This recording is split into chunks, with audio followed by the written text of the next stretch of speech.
Hi everyone. Good morning, good afternoon, good evening. So, speaking about today, the topic for today, which is Phoenix. Phoenix is a constellation that is only seen in the southern hemisphere, mostly. So, and it is connected to the ancient constellation of the lizard.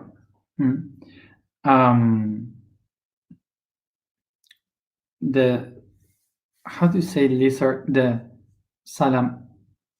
salamandra in English? Can someone tell me? So in such a way, it is connected to the fire. It's a constellation.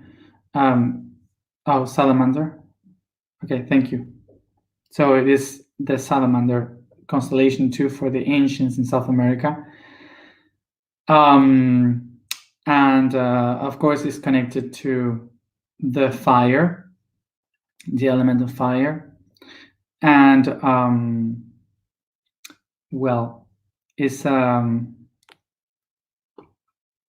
because today is connected to the root chakra, is talking about the fire, the inner fire, which is the Kundalini. So the fire of the Kundalini, connected to this constellation in concept, is the one that enlights the fire, so we can burn and we can transform ourselves and to grow back through the ashes. So of course that today we call it the Phoenix because the people that named the stars were explorers in the 15th and 16th century. So they traced the maps of the sky when they were discovering all these lands. So that's why they use Northern mythology to explain about the stars. That's why the way of seeing the stars from the southern hemisphere was lost, of course. Just to begin the story of the Phoenix, we have to go back again to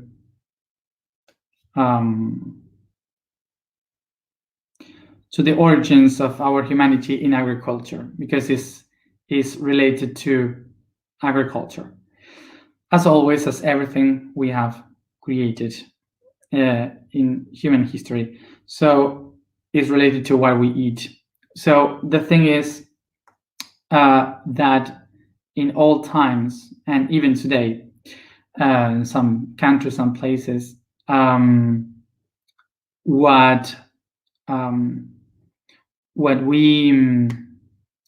what people used to do was to, in the moment of harvest, we have like this part of the plant that they don't use.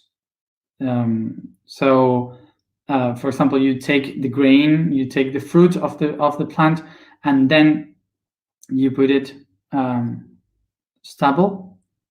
Thank you for the word. The stubble. So you put the stubble, which is all the rest of the plants that you are not going to use. You put it in all together in some parts of the field, and then they burn it. They put fire in it, and they create like a big fire. So what they do with that is to turn all that stubble into ashes, and these ashes are taken to the fields so they could put all the minerals of the plants on the ground. So it's really good for the nutrients and the minerals of the earth, of the fields. So they can sow again, and they can restart like fertilizing the ground, the earth. So that's why you might see people in the oil fields burning these stubbles and using it to fertilize the earth, the land, for the next sowing. In some places, this is very natural. Like, for example, in Argentina, the Pampa region, which is a flat land, it's very fertile because of the volcanoes that are in Chile and the Patagonia of Argentina. So these volcanoes brings all these ashes and nourish the lands, giving them fertility, minerals for the plants to grow better. So basically, in agriculture, the ashes, the fire is very important. So during this process of burning the crops, well, not the crops, the fields, the stubble of the crops. Once they took all the grains and the fruits, they set fire to burn all that, to make it into ashes. So because of the heat and the fire in the fields, all these little beetles and bugs and frogs, they try to run away from the fire and the heat. So this is why this bird, which is like, I don't know what the name, una garza, ¿cómo se dice garza?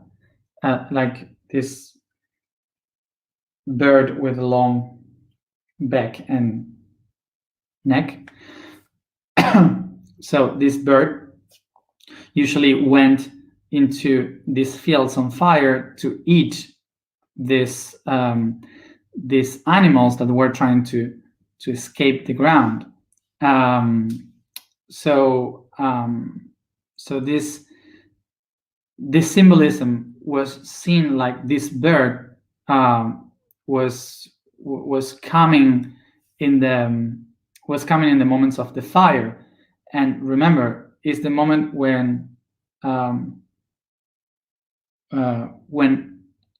everything used to end to restart the cycle. Okay, crane, that's the name of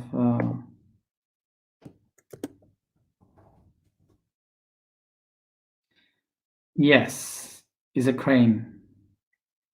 Okay, so this bird, oh yeah, it's a heron. It's not a crane, it's a heron. So in English is heron. So that bird, the heron, was the one coming into the fields and eating those little animals. So they walked in between the fire, and they were flying in the flames. So that's why this bird was related in Middle East and Africa, were related with the fire and the restarting of the agriculture. Because once you set fire to the things, it means that the cycle ended and a new one began. So that's why they started to relate this bird with the end and the beginning of a new cycle.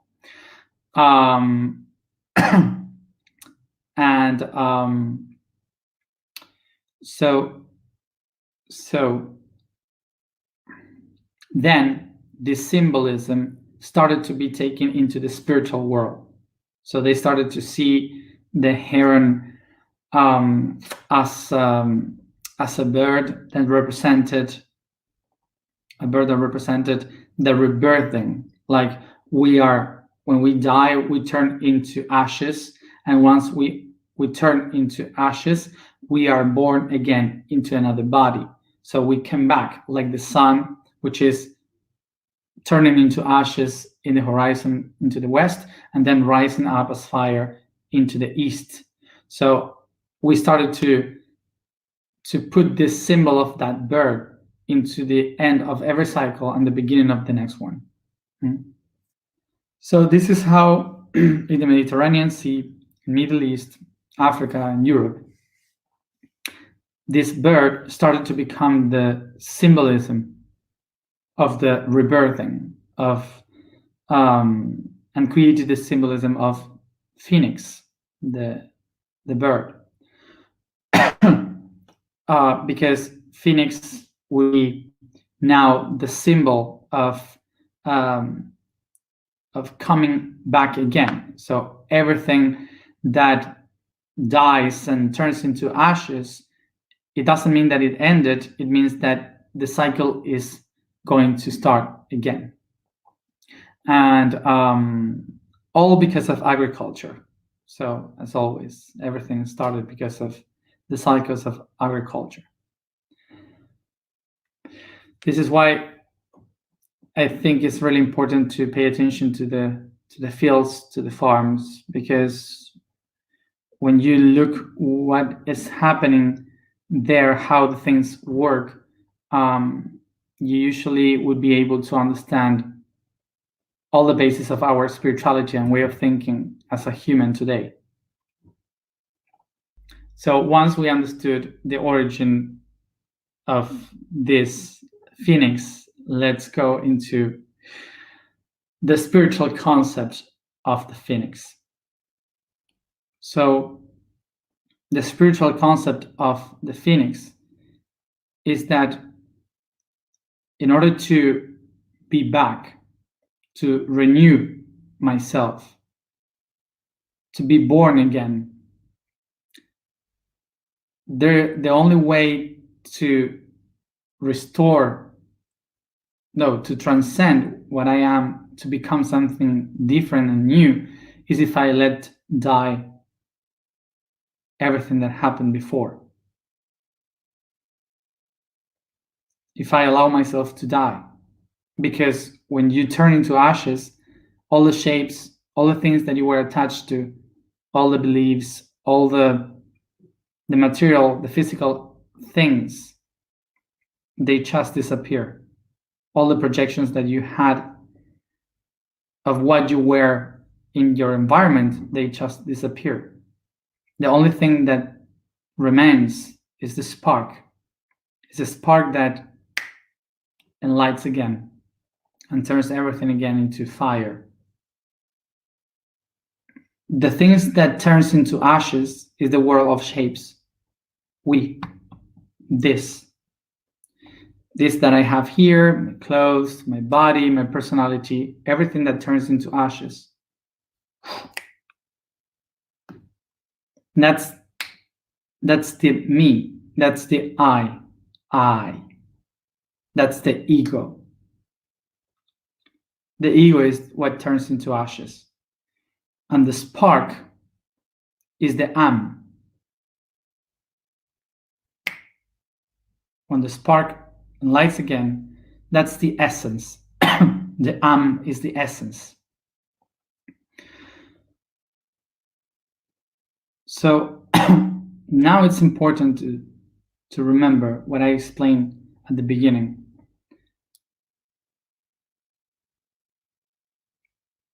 The ego, the ashes, are not something that you just throw away because it's useless. The ego is the thing that nourishes the fields. So something new can grow. Is the minerals, the nutrients for the fields. Without the ashes of the ego, there's nothing new able to be born. So basically the ego is the tool of the essence that as it grows, it nourishes itself from the outside, from the tools that are around. And the ego start to download information, to eat information, to grow through the information around. And then all those tools that you got, they become in ashes, so the minerals and the nutrients for a new being to come, and the cycle repeats again, so it nourishes once and again, getting better as a plant in the fields. So, and this is the clue of this transformation, that we usually say, I have to let it go. In order to transcend myself, I have to leave all things behind. And it's not how it works. You cannot leave anything behind. You cannot abandon things or people. What we do with everything is basically to transform it into something new. So it's not about giving away, leave it behind. That's not what we are really doing in a good way. What we have to do is to recognize that those things must transform themselves. So the mistake that we used to do is to not to attach to the shapes that they have now. But when we let them go, they're not going away. They're just transforming themselves to be the same thing in a new level of consciousness. The key to all this is to understand that the process of the phoenix is not to make everything that you are into ashes to give it away. It is to just set the things free from their shapes, their forms, so you can achieve the essence. It's not about getting rid of things. It's about to transcend the shapes of the things, so you can use the essence of the things. So, for example, me myself, I have been, as many of you for sure, because we share the same history, biologically talking. For sure, many of us have lived the concept of abandon, of being abandoned. So, for example, I have been abandoned by the cosmos. Sometimes I have been abandoned by my dad. I have been abandoned by some friends, by partners and in relationships. So this is something that we all share, this concept of being or feeling abandoned, and is all the time like this. So the question would be that every time that we end up with a kind of relationship, we kind of come back into ashes, like like we do this phoenix transformation between every relationship that we have. And sometimes what happens is that we are so attached to the expectations and the shapes of the things, of the first person, of the idea that we had of how it was supposed to be and so on, that we are so attached to the shapes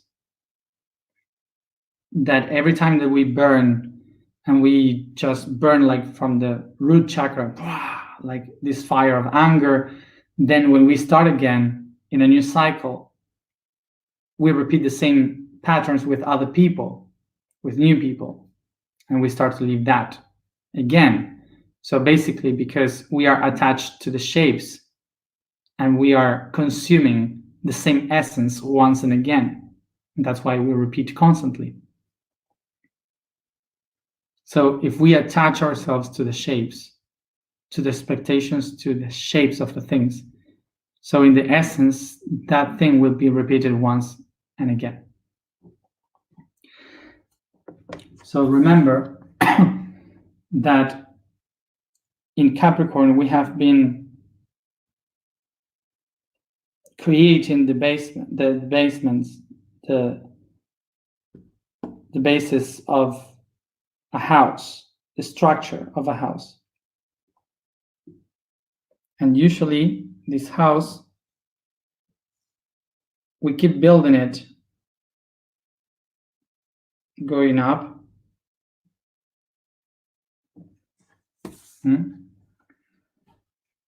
We keep building it, going up, following the same pattern.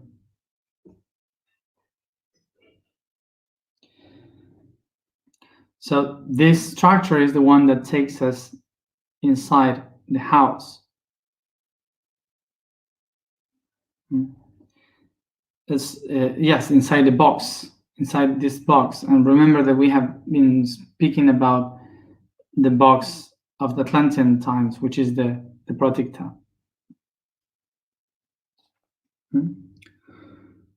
Yeah. So remember that if we keep going with this pattern, the Protecta is constantly repeating the same pattern, so the same dimension. So you are not going to be able to live this pattern. So in order to change the constant repetition of the box, what we have to do is to go away a little bit from the structure of Capricorn into the abstraction of Aquarius. So we could open the box into other dimensions and transform ourselves from the essence. So basically, abstraction comes from the word abs, that means to go out, and tract, that means to bring or to take. So to take something outside the limits, which is to go outside the box. So now important. Remember, we have been 1 month taking care of the structure. So now don't think that this means to break the box and take the structure out. Abstraction means to get out of the box and to think out of the box, not to break the box. The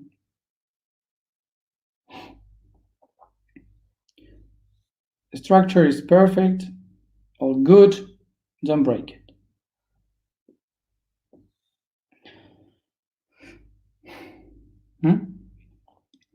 So maybe what we can do is to just build a little bit more abstract and to build in a different way. And maybe to follow another kind of patterns.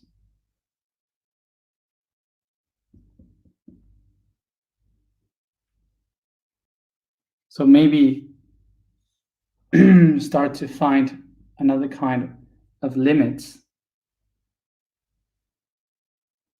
So it's to start to think about different structures and to open yourself to other possibilities. To start to think out of the box. So now let's follow this example. Imagine that this one here is the column of religion, this one here is a column of family, and this one here is a column of culture.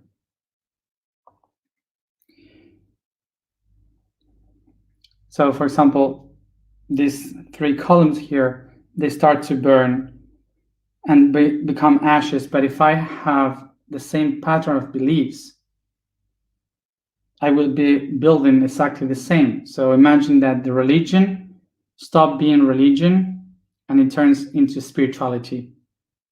It's the same. The family is not more for the blood, but now it's a cosmic family.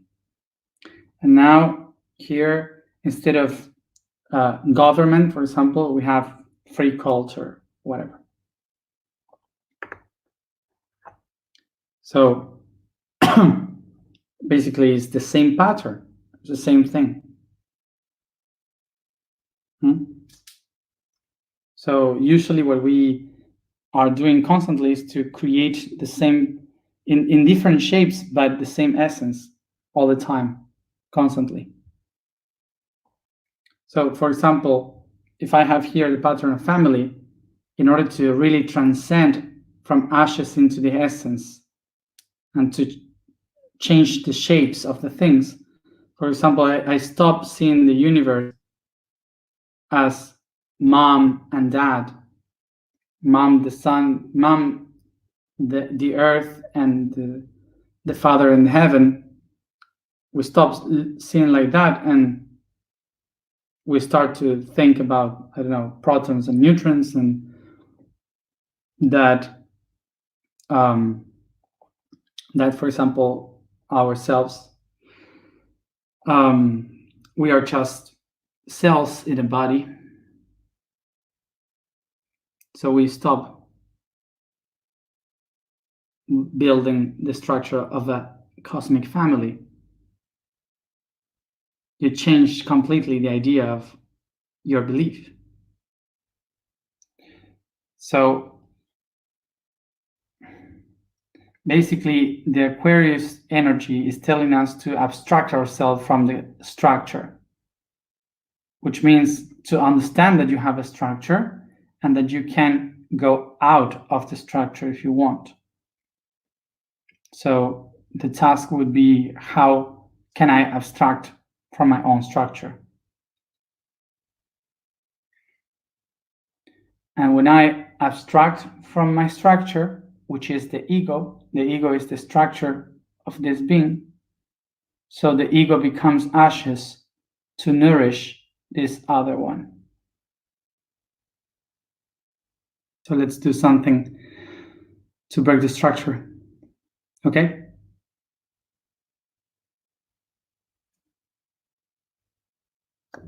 Perfecto.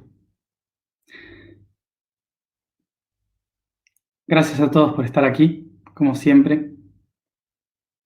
Y nos vemos mañana a la misma hora. Thank you everybody for being here as always. And see you tomorrow at the same time.